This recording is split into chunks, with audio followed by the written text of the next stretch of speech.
ഈശോമിശിഹായ്ക്ക് സ്തുതിയായിരിക്കട്ടെ. എൻ്റെ പേര് ഡിനിഷ ജോൺ. എൻ്റെ ഹസ്ബൻഡ് ബിജു മാത്യു. ഞങ്ങൾ വരുന്നത് വയനാട്ടിൽ നിന്നാണ്. പരിശുദ്ധ അമ്മ ഞങ്ങളുടെ ജീവിതത്തിൽ ചെയ്തു തന്ന എല്ലാ ഉപകാരങ്ങൾക്കും ആദ്യം തന്നെ നന്ദി പറയട്ടെ. ഇന്നും ചെയ്തു തന്നുകൊണ്ടിരിക്കുന്ന, ഇപ്പോൾ ചെയ്തു തന്നു കഴിഞ്ഞ എല്ലാ അനുഗ്രഹങ്ങൾക്കും നന്ദി പറയാനും അത് എല്ലാവരുടെയും മുമ്പിൽ സാക്ഷ്യമായി പറയാനും വേണ്ടിയാണ് ഞങ്ങളിപ്പോൾ ഇവിടെ വന്നിരിക്കുന്നത്. ഞാൻ ഇപ്പോൾ ന്യൂസിലൻഡിൽ നേഴ്സായിട്ട് വർക്ക് ചെയ്യുകയാണ്. ഞാൻ ന്യൂസിലൻഡിൽ പോകുക എന്ന സ്വപ്നം 2023 ഞങ്ങൾ സ്റ്റാർട്ട് ചെയ്യുന്നത്. ഞങ്ങൾ IELTS ഒക്കെ കഴിഞ്ഞ് ക്യാപ് കോഴ്സിന് വേണ്ടിയിട്ട് ഞങ്ങൾ അപ്ലൈ ചെയ്തു. ആ സമയത്താണ് അറിയുന്നത് ഇനി ക്യാപ് കോഴ്സ് അവിടെ സ്റ്റോപ്പ് ചെയ്യാൻ പോവുകയാണ്. ഇനി അടുത്ത വർഷം മുതൽ ഓസ്കിയാണ്. ഒട്ടും പ്രിപ്പയർ അല്ലായിരുന്നു ഞങ്ങൾ ഓസ്കിക്ക് വേണ്ടിയിട്ട്. എന്ത് ചെയ്യണമെന്നറിയില്ല. കോഴ്സ് ഞങ്ങൾക്ക് അപ്പോൾ അറ്റൻഡ് ചെയ്യാൻ പറ്റിയില്ലെങ്കിൽ ഇനി ഓസ്കിയിലോട്ട് മാറണം. ആ സമയത്ത് എൻ്റെ ഹസ്ബൻഡ് ഇവിടെ വന്ന് ഉടമ്പടി എടുത്ത് ഞങ്ങൾ വീട്ടിലിരുന്ന് പ്രാർത്ഥിച്ച്, പള്ളിയിൽ ഞങ്ങൾ സ്ഥിരമായി പോകുമായിരുന്നു, രോഗി സന്ദർശനത്തിന് പോകുമായിരുന്നു. പിന്നെ പേപ്പറുകളെല്ലാം കൃത്യമായി കൊടുക്കും, ദശാംശം കൊടുക്കും. ഇങ്ങനെ എല്ലാ കാര്യങ്ങളും ഞങ്ങൾ കൃത്യമായി ചെയ്യുമായിരുന്നു. 5:30 എഴുന്നേറ്റ് രാവിലെ പ്രാർത്ഥിക്കുമായിരുന്നു. കുടുംബം എല്ലാവരും ഒരുമിച്ചായിരുന്നു സന്ധ്യാപ്രാർത്ഥന ചെല്ലുന്ന നേരത്ത് ഞങ്ങൾ പ്രാർത്ഥിച്ചുകൊണ്ടിരുന്നതും.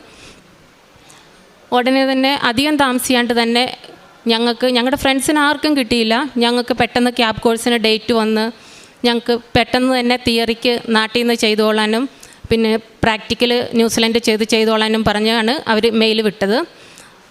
ദൈവത്തിന് ഒത്തിരി നന്ദി പറഞ്ഞ് ഞങ്ങൾ ആ തിയറിയൊക്കെ കഴിഞ്ഞു. സെപ്റ്റംബർ മാസത്തിൽ ഞങ്ങൾ ന്യൂസിലൻഡിലോട്ട് പോയി. അവിടെ ചെന്ന് കഴിഞ്ഞ് കോഴ്സെല്ലാം കഴിഞ്ഞ് പിന്നെയാണ് ഞങ്ങളുടെ ജീവിതത്തിൽ അടുത്ത പ്രോബ്ലം വരുന്നത്. ജോലിക്ക് ചാൻസ് ഇല്ല. ന്യൂസിലൻഡിൽ ഒരുപാട് നേഴ്സുമാരുണ്ടായിരുന്നു.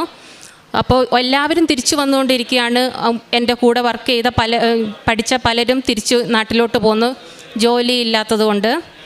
ആ സമയത്ത് ഞാൻ ഓൺലൈൻ ഉടമ്പടി എടുത്തു. ഞാൻ മാതാവിനോട് പ്രാർത്ഥിച്ചു, മാതാവെ ഞാൻ ഡേറ്റ് വെച്ച് പ്രാർത്ഥിക്കുവാണ്, 7 ദിവസത്തിനുള്ളിൽ എനിക്ക് ജോലി കിട്ടണമേ എന്ന്.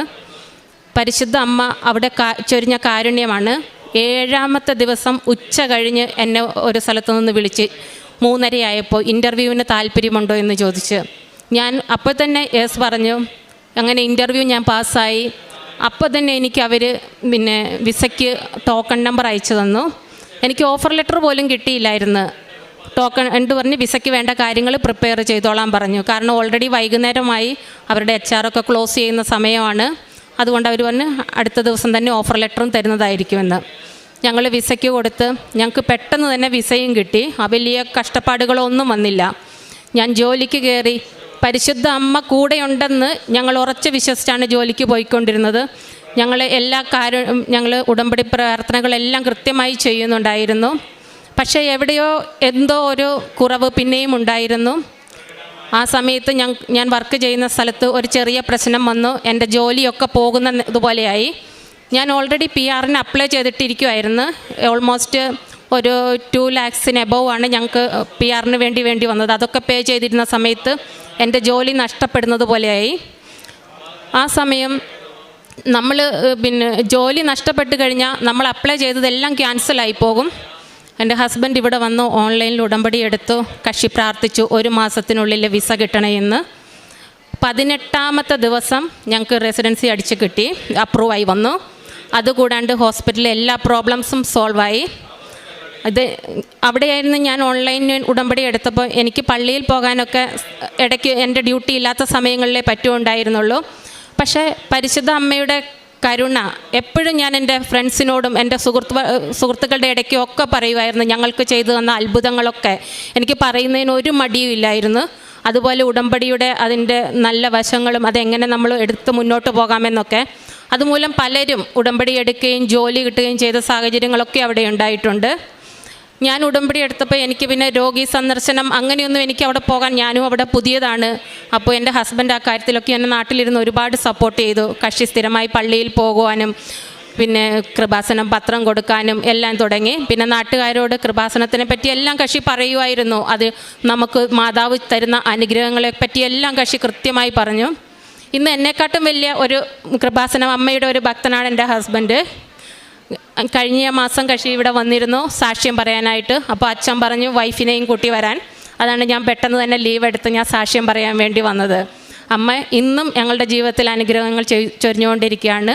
എല്ലാത്തിനും നന്ദി. മത്തായിയുടെ സുവിശേഷം 18:20 2-3 പേർ എൻ്റെ നാമത്തിൽ ഒരുമിച്ച് കൂടുന്നിടത്ത് അവരുടെ മധ്യേ ഞാൻ ഉണ്ടായിരിക്കും. ഡിനോഷിയും ജീവിത പങ്കാളി ബിജുവും കർത്താവിൻ്റെ ഈ അൾത്താരയിൽ പരിശുദ്ധമയുടെ പ്രത്യക്ഷീകരണത്തിൻ്റെ ഈ ആലയത്തിൽ വളരെ സന്തോഷത്തോടുകൂടി അവരുടെ ജീവിതത്തിൽ വിദേശത്തുള്ള ജോലിയും വാസവും സ്ഥിരമായി കിട്ടുന്നതിന് വേണ്ടിയുള്ള നിയോഗം സമർപ്പിച്ചതിൻ്റെ സാക്ഷ്യം പങ്കുവയ്ക്കുകയാണ്. 2-3 കാര്യങ്ങൾ മകളുടെ സംസാരത്തിൽ നമ്മൾ കേട്ടു.